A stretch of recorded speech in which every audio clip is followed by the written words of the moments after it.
దేవునికి మహిమ కలుగును. హల్లెలూయా. చూడండి, బైబిల్ గ్రంథములో నుంచి మనము చదువుకున్న దేవుని యొక్క వాక్య భాగం యోబు గ్రంథము 5వ అధ్యాయం. యోబు గ్రంథము 5వ అధ్యాయములో దేవుడు కొన్ని అద్భుతమైనటువంటి విషయాలు మనకు తెలియపరుస్తున్నాడు. చాలా మంది ప్రజలకు అర్థం కాని విషయం ఏంటంటే, శ్రమలు అనుభవించడానికే నేను పుట్టానా అన్నట్లుగా మాట్లాడుతాను. లోకంలో ఉన్నటువంటి మనుషులు చెప్పేటువంటి మాట ఏంటంటే, నేను శ్రమ పడడానికైనా నా జీవిత కాలం అంతయు, నేను శ్రమ అనుభవించడానికైనా పుట్టేది, చిన్నప్పటి నుంచి శ్రమ పడుతూనే ఉన్నాను, ఇప్పుడు పెద్దవాడయ్యాను, కష్టపడుతున్నాను, శ్రమ పడుతూ ఉన్నాను, అనేకమైన శోధనలు కూడా నేను ఎదుర్కొంటున్నాను అని చాలామంది మాటలు చెబుతూ ఉంటారు. అయితే బైబిల్ గ్రంథంలో దేవుని యొక్క వాక్య భాగంలో దేవుడు ఒక విషయాన్ని ఏం చేస్తున్నాడంటే ఆయన మనకు జ్ఞాపకము చేస్తూ ఉన్నాడు. చూడండి, 5వ అధ్యాయము 6-7 వచనాలు చదువుకుందాం. శ్రమ ధూళిలో నుండి పుట్టదు, బాధ భూమిలో నుండి మొలదు. శ్రమ ఎక్కడి నుండి పుట్టదంట? ధూళిలో నుండి పుట్టదు, బాధ భూమిలో నుండి మొలదు. శ్రమ అనేది ధూళిలో నుంచి రాదు, బాధ అనేది భూమిలో నుండి మొలదు. మరి ఎక్కడి నుంచి మొలిచిద్ది? ఎక్కడి నుంచి మొలిచిద్ది? ఎక్కడి నుంచి ప్రారంభమైందంటే మనుషుని యొక్క పుట్టుక నుంచే ప్రారంభమైంది. వాక్యములు అంటున్నాడు కదా, అద్భుతమైనటువంటి మాట. కింద 7వ వచనములు అంటున్నాడు కదా, నిప్పురవ్వలు పైకి ఎగురున్నట్లు నరులు శ్రమానుభవమునకే పుట్టుచున్నారు. నిప్పురవ్వలు పైకి ఎగురున్నట్లుగా నరులు దేని కొరకు పుట్టుచున్నారంట? శ్రమలు అనుభవించడానికే పుడుతూ ఉన్నారు. ఎంత అద్భుతమైన మాట. కాబట్టి శ్రమ పడుతున్నాను, కష్టపడుతున్నాను, శోధించబడుతున్నాను చెప్పే ప్రతి ఒక్కరు కూడా అర్థం చేసుకోవాలి విషయం ఏంటి అంటే, మనం పుట్టింది దేనికయ్యా అంటే శ్రమ పడడానికి పుట్టాం, కష్టపడడానికి పుట్టాం, అదే శ్రమలు అనుభవించడానికి పుట్టాం. అదే పౌలు గారు ఒక మాట అంటాడు, క్రీస్తు నిమిత్తము నేను శ్రమ అనుభవించడానికి నా శరీరాన్ని ఏం చేశానంటే నేను నలగొట్టుకుంటున్నాను, దాన్ని సాధకము చేసుకున్నాను. సాధకం చేసుకున్నాను. స్కూల్కి వెళ్ళేటువంటి పిల్లవాడికి పాఠాలు ఎలాగ అభ్యాసము చేసి సాధకము చేస్తారో, అలాగే మనుషులు కూడా ప్రియాదేవుని బిడ్డలారు శ్రమలు అనుభవించడానికి, కష్టపడడానికి సాధకము చేసుకోవాలి. శ్రమల్లో, కష్టములో శరీరాన్ని ఏం చేసుకోవాలంటే దాని కొరకు అలవాటు చేసుకోవాలని వాక్యము సెలవిస్తుంది. కాబట్టి దేని కొరకయ్యా అంటే, చాలామంది నాకు సుఖం లేదు, సంతోషం లేదు అని ఏమి చెబుతూ ఉంటారు. చాలామంది చెబుతుంటారు సుఖపడడానికి, సంతోషపడడానికి మనం పుట్టలేదు అని విషయాన్ని వాక్యము సెలవిస్తుంది. ఎప్పుడో మనకి సంతోషం కలిగిందంటే దేవుడు హృదయములో, దేవుడు వారి జీవితంలో సంతోషాన్ని కలిగించినప్పుడు అప్పుడు ముఖంలో చిరునవ్వు వెలుగుతుంది, అప్పుడు సంతోషం వస్తుంది. అదే శ్రమలు అనుభవించడానికి నీ శరీరం సాధకమైనప్పుడు సంతోషాలు కూడా పంచుకోవడానికి, అనుభవించడానికి కూడా నువ్వేమవుతావంటే అలవాటు పడతావు. ముందు శ్రమ పడనప్పుడు, ముందు కష్టపడినప్పుడు ఏమి రావంటే సంతోషాలు, సౌఖ్యములు అనేవి రావు. ప్రసంగి గ్రంథంలో ఒక మాట రాయబడి, దేవుడు ఒకనికి ధన ధాన్య సమృద్ధినిచ్చి తన జీవిత కాలమందు అనుభవించుటకు అతడికి వీలు కలుగు చేసిన ఎడల ఇది దేవుని వలన కలిగింది కాబట్టి దీనిని బట్టి ఏం చేయాలంట, నువ్వు సంతోషించాలి. దేనిని బట్టి? నువ్వు కష్టపడింది తిని తృప్తి పొందినప్పుడు ఇది దేవుని వలన నాకు కలిగిందని అప్పుడు సంతోషపడాలంట. అందుకని సంతోషించదగిన విషయాలున్నాయి, దుఃఖపడవలసినటువంటి విషయాలున్నాయి, శ్రమ పడవలసినటువంటి పరిస్థితులు కూడా ఉన్నాయి. కాబట్టి శ్రమ అనుభవించడానికి పుట్టామా అనేటువంటి ప్రశ్న వేయకుండా మనం శ్రమల్లో ఏం చేయాలంటే ప్రభువుని మహిమపరచగలిగినటువంటి జీవితాన్ని మనము కలిగి ఉండాలి. యాకోబు పత్రికలో కూడా ఒక మాట అంటాడు. ఏమంటాడంటే శ్రమ పడుట, శ్రమ అనుభవించటము కొరకు ఏం చేయబడ్డాడంట, మేలు చేసి శ్రమ పడటము చాలా గొప్పది. పేతురు రాసిన పత్రికలో కూడా ఈ మాట. కాబట్టి శ్రమలో సంతోషాన్ని వెతకటం అనేది నేర్చుకోవాలి. శ్రమ అనుభవిస్తున్న కొలది సంతోషకరమైన జీవితాన్ని కూడా నేను పొందుకుంటానన్న విషయాన్ని జ్ఞాపకము చేసుకోవాలి. చూడండి, కింద వచనములో కూడా ప్రియా దేవుని బిడ్డలారా, ఇక్కడ ఈ వాక్యములో మాట అంటున్నారు. కాబట్టి శ్రమలు అనుభవించడానికి పుట్టినటువంటి నీకు దేవుడు కలుగు చేసేటువంటి ఒక గొప్ప అద్భుతమైనటువంటి విషయం ఏందయ్యా అంటే, ఇక్కడ వాక్యములో రాయబడింది, ఆయన లెక్కలేనన్ని అద్భుతమైనటువంటి కార్యాలను ఆయన చెయ్యను. లెక్కలేనన్ని అద్భుతమైన కార్యాలు ఆయన చేయను. కింద వచ్చిన చూడండి, 8, 9, 10 వచనాల్లో చదువు. అయితే నేను దేవుణ్ణి ఆశ్రయించుదును, దేవునికే నా వాక్యమును అప్పగించుదును. ఆయన పరిశోధింపజాలని మహాకార్యములను, లెక్కలేనన్ని అద్భుత క్రియలను చేయవాడు. లెక్కలేనన్ని అద్భుతమైనటువంటి క్రియలు కూడా చేయవాడు ఆయన. శ్రమ కొరకు పుట్టించిన ఏం చేస్తాడంట, లెక్కలేని అద్భుతమైనటువంటి క్రియలను చేయవాడు. పరిశోధింపజాలని ఆశ్చర్యమైనటువంటి కార్యాలను కూడా చేయవాడు ఆయనే. నువ్వు పరిశోధించలేవు. ధూళిలోను బూడిదలోను ఇప్పుడు కూర్చున్నటువంటి ఏబుకి పరిశోధింపజాలని కార్యాలను దేవుడు ఏం చేశాడంటే ఆయన కొరకు సిద్ధపరిచాడు. మనం ఏబు గ్రంథాన్ని చదువుకుంటూ వస్తూ ఉంటే చాలా విషయాలు దేవుడు వాక్యం ద్వారా తెలియపరుస్తుంటాడు. అది విన్నా. అందుకని ఏబు గ్రంథంలో కూడా ఒక మాట అంటాడు, నిన్ను వెళ్ళే మార్గం నా ప్రభుకే తెలియదు.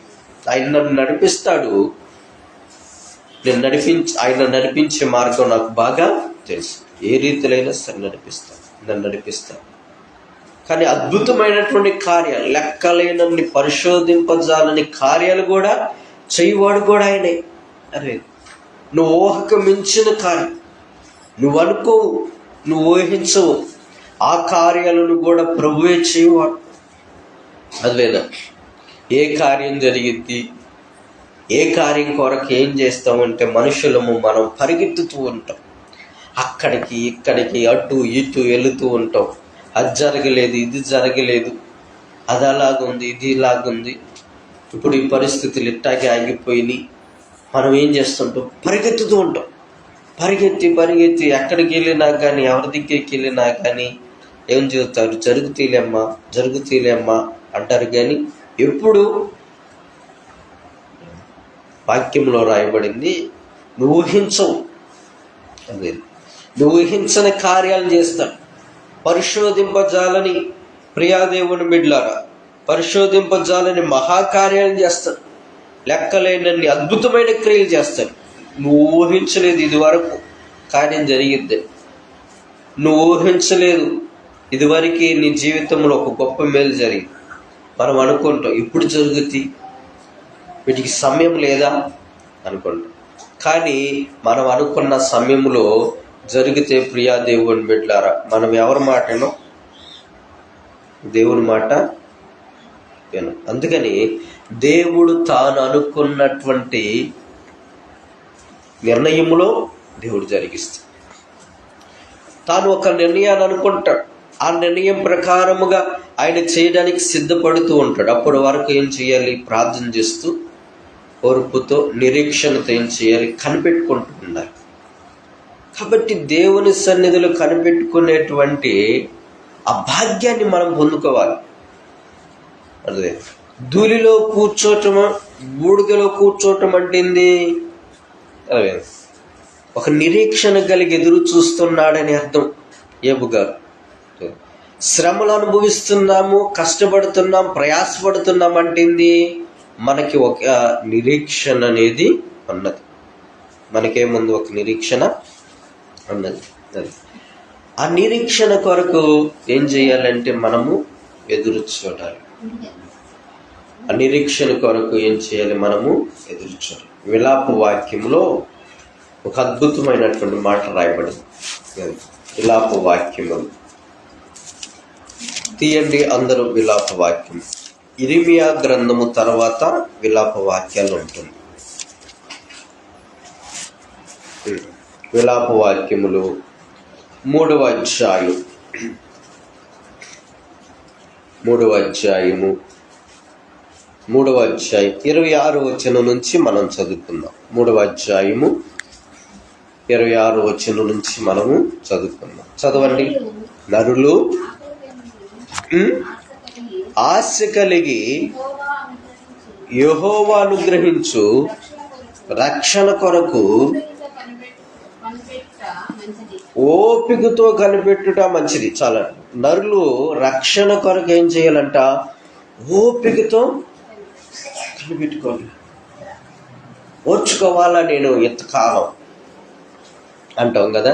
ఒక్కొక్కసారి మనకి బాధ వేసినప్పుడు, ఒక్కొక్కసారి ఏ పనులు కూడా జరగనప్పుడు నేను ఎంతకాలం ఓర్చుకునేది, నేను ఎన్నెన్ని మాటలు పడేది ఉంటాం కదా.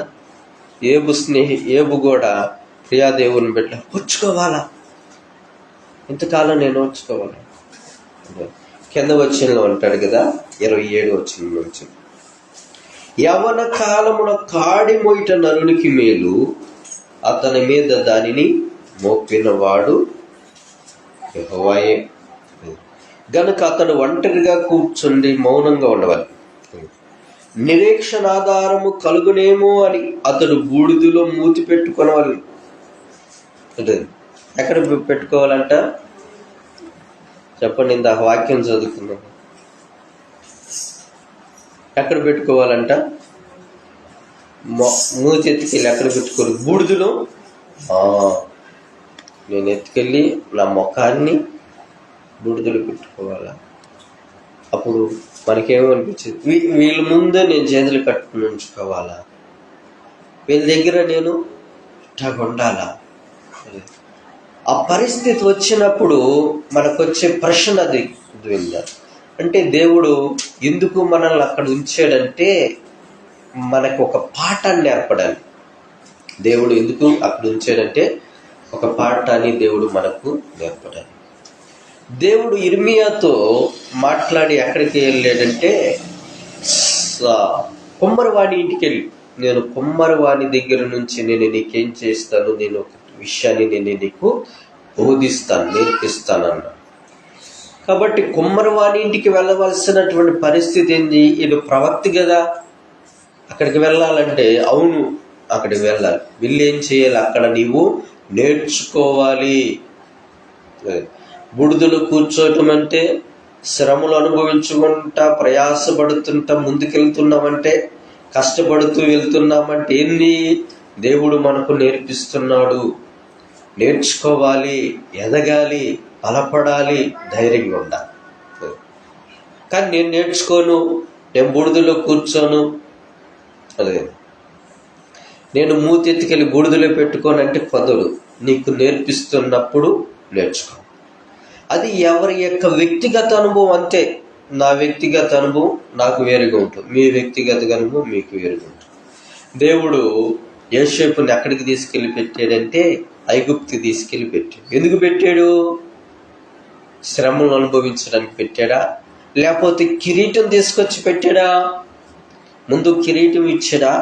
ముందు శ్రమలు ఇచ్చాడా? ముందు దేవుడు యోసేపుకి ఏమి ఇచ్చాడు? శ్రమలే ఇచ్చాడు, తర్వాత కిరీటాన్ని ఇచ్చాడు. కాబట్టి నేను ఐగుప్తు దేశానికి వెళ్ళను ప్రభువా అన్నాడు కాదు. ఏం చేయబడాలి? అమ్మివేయబడాలి, కొట్టబడాలి, చర్చాలు వేయబడాలి, అవమానపరచబడాలి, అప్పుడు కిరీటం, అప్పుడు ఘనత. కాబట్టి బూడిదలో కూర్చున్నామంటే మనకేం కలగబోతుంది? ఒక ఘనత కలగబోతుంది. అందుకని ఏబు గారి యొక్క జీవిత విషయం ఏంటంటే, అతడు బహు గొప్ప ధనవంతుడు. కానీ బహు గొప్ప ధనవంతుడైనటువంటి ఏబు గారు బహు దీనమైనటువంటి స్థితిలో, ఎవరికి చెప్పుకోలేనటువంటి పరిస్థితిలో ఎక్కడ కూర్చున్నారు? బూడిదలో కూర్చున్నాడు. రాజు ఎక్కడ కూర్చున్నాడు? బూడిదలో కూర్చున్నాడు. దేవుడు ఉన్నతమైన స్థితిలో నుంచి ఎక్కడికి తీసుకొచ్చాడు? బూడిదలో కూర్చునే అనుభవాన్ని నేర్పించాడు. దేవుడు మనల్ని కూడా ఒక మెట్టుకు తీసుకెళ్ళాలంటే ఒక అవకాశాన్ని ఇచ్చి మనల్ని ఆయన పరీక్షించి పరిశోధిస్తాడు. ఒక శ్రమను మన జీవితంలోనికి అనుమతిస్తాడు. అప్పుడు మనం నేర్చుకోవాలి, అప్పుడు మనం బలపడాలి, అప్పుడు ప్రభు వైపు తిరగాలి. మనం ప్రభు ఇంతకంటే కూడా అద్భుతమైనటువంటి కార్యానైనా చేయగలడు. ఈ శ్రమను, ఈ కష్టాన్ని నేను అనుభవిస్తున్నానంటే దేవుడు నాకు అనుమతి ఇచ్చాడు. దేని కొరకు? కష్టపడడానికి, శ్రమ పడడానికి. క్రీస్తు నిమిత్తము శ్రమ అనుభవించటం మేలని ఎంచిన వాడు ఎవరు? మోషే.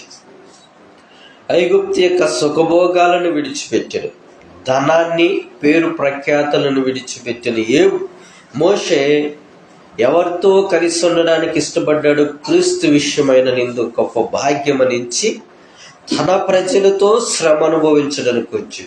రాజుగా బ్రతకొచ్చు, రాజరికాన్ని ఆడొచ్చు, విద్య ప్రావీణ్యత కలిగిన వాడు, ఖగోళ శాస్త్రజ్ఞుడు, ఐగుప్తు దేశం అంతటిలో కాదు ప్రపంచ దేశాలన్నింటిలో కూడా పేరు కలిగిన వాడు మోషే. కానీ వీటన్నిటినీ గొప్పవని ఎంచుకోలేదు. కానీ క్రీస్తు నిమిత్తము శ్రమ అనేది విషయాన్ని అతడు గొప్పగా ఎంచుకున్నాడు. అందుకని క్రైస్తవుడైనందుకు నీవు బాధపడొద్దని వాక్యం సెలవిస్తుంది. కాబట్టి నీవు క్రైస్తవుడైనందుకు బాధ అనుభవించొద్దు, శ్రమ పడటం నేర్చుకో, ఓర్పు కలిగి ఉండు, నిరీక్షణ కలిగి ఉండు. దేవుడు చేయబోయే కార్యాలు నీ ద్వారా నీ జీవితంలో ఎలాంటి అద్భుతాన్ని జరిగిస్తావో దాని కొరకు కనిపెట్టడం మనం నేర్చుకోవాలి. అందుకని శ్రమ అనుభవిస్తున్నటువంటి వారికి మనం శ్రమలో ఏ పాఠాన్ని నేర్పిస్తామంటే ఒకటే చెప్పాలి: దీని వెనకాల దేవుడు గొప్ప విజయాన్ని నేర్పిస్తున్నాడు కాబట్టి, విజయాన్ని ఇవ్వబోతున్నాడు కాబట్టి వీటిని నీవు నేర్చుకో, అలవర్చుకో, కష్టపడు, శ్రమపడు. దేవుడు నేర్పించే విధానాన్ని నీవు జ్ఞాపకం చేసుకో. ఇప్పుడు జ్ఞాపకం చేసుకుంటే దేవుడు తీసుకెళ్ళి ఎక్కడ పెడతాడు? రాజు ఉన్నతమైనటువంటి స్థానంలో పెడతాడు. అదే ఒక గొప్ప ఆధిక్యతను దేవుడిస్తాడు. అందుకని దాని కొరకు మనం ఎదురు చూడాలి. అదే క్రీస్తు విషయమై కలగబోయేటువంటి ప్రతిఫలము కొరకు అతడు ఎదురు చూచెను అని మోషే గురించి రాయబడి, కలగబోయే ప్రతిఫలం కొరకు ఎదురు చూశాడు, కలగబోయేటువంటి బహుమానం కొరకు చూశాడు. అందుకని మనం కూడా ప్రభువు చేయబోయే అద్భుతమైన కార్యాల కొరకు నిరీక్షణతో కనిపెట్టుకొని మనం ఏం చేయాలి? ప్రార్థన చేయాలి. అందరూ కూడా తలలో ఉంచినట్లయితే దేవుడు ఏబు గ్రంథం ద్వారా మనతో మాట్లాడి బలపరిచయంగా మనం ఒకరి తర్వాత ఒకరు స్తుతి ప్రార్థన చేయాలి. దేవుడు వాక్యము ద్వారా మనతో మాట్లాడి అద్భుతంగా దర్శించండి. ప్రార్థన చేయండి. ఒకరి తర్వాత ఒకరు స్తుతి ప్రార్థన చేయండి.